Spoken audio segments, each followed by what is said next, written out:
আসসালামু আলাইকুম। আমি তারেক মল্লিক বাঁধন আবৃত্তি করছি কাজী নজরুল ইসলামের লেখা কবিতা বিদায় বেলা। তুমি অমন করে গো বারে বারে জল ছল ছল চোখে চেয়েও না, জল ছল ছল চোখে চেয়েও না। ওই কাতর কণ্ঠ থেকে থেকে শুধু বিদায়ের গান গেও না, শুধু বিদায়ের গান গেও না।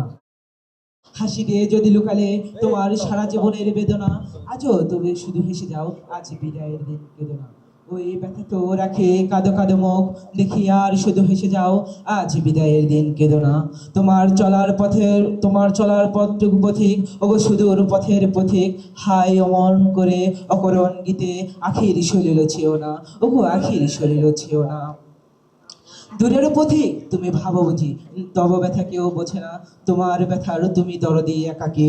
পথে ফিরে যারা পথ হারা কোনো গৃহবাসী তারে খোঁজে না, বুকে ক্ষত হয়ে জাগে আজও সেই ব্যথা লাগাকি। দূর বাউলের গানে লেখা হানে উঠি, এই যে মিছে অভিমান পরবাসী, লেখা ঘরবাসীদের ক্ষতিকে। তবে জানো কি তোমার বিদায়ের কথায় কত বুক ভাঙা গোপন ব্যথায় কতগুলো প্রাণ কাঁদিতেছে কোথায়। পথিক ওগো অভিমানী দূর পথিক, কেহ ভালোবাসিল না ভেবে কেন মিছে ব্যথা নিয়ে যাবে, ওগো যাবে যাও ব্যথা নিয়ে যাও।